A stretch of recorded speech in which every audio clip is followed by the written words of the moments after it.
The law is based completely on autonomy.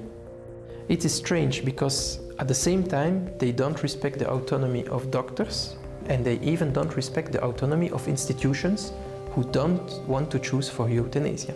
They are saying that euthanasia should be much more easy to apply. They are saying that when someone studies to become they should learn like adults should be euthanasia, although less choose euthanasia. And they also think that euthanasia should be in the package of information that we give to patients.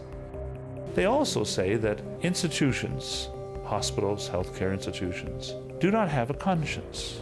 Well, what we call a conscience for an institution is its mission. And the sisters and others who have brought healthcare to my country before my country existed, when you think of our Christian faith for 2,000 years, they put guides of an slave in the mission.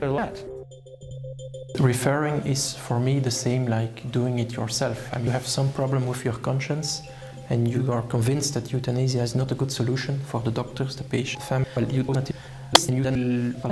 Et donc, quand on propose... And when we suggest other options, it can be very difficult to explain why, because the discussion becomes difficult. The patient says, I have the right to euthanasia, and I choose that path. I do not want to discuss it any further. Discuter. Donc, ça peut être ça. They chose that profession to help people. So I think it's very important that we allow them to help people and do not force them in any way by any law to do what is contrary to their calling. And yes, it would be a grave abuse if they were forced to help with euthanasia.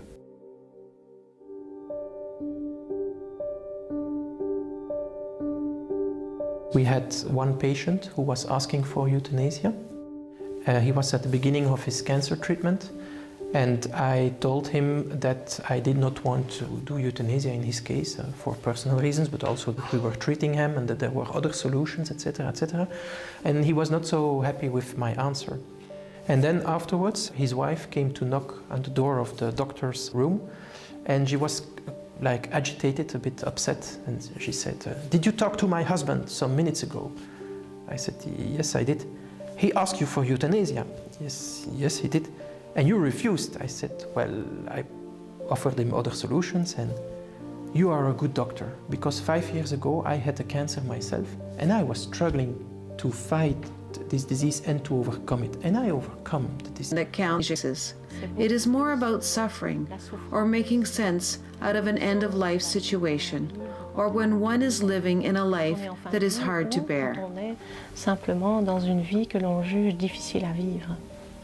So if you have no quality of life anymore, oh, you know there is a solution for that.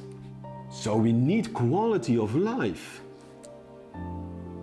And if you haven't any quality of life anymore, we give you, if you want, of course, you're free to ask it, we can give you a lethal injection.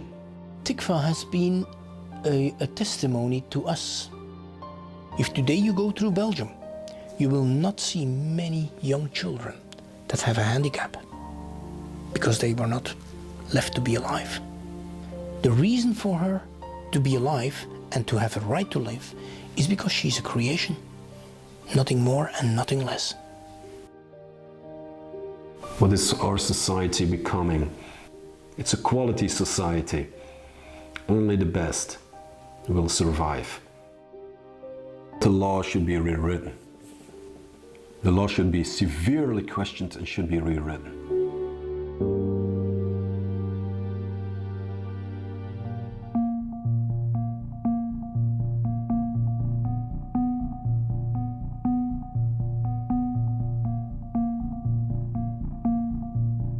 If I have a message to other countries who would be tempted to open the door of euthanasia, I would say don't open the door because it is not controllable. The door is open, it will go more and more wide open. They should invest a huge budget in palliative care, in the formation of volunteers, because unbearable pain is a very relative concept.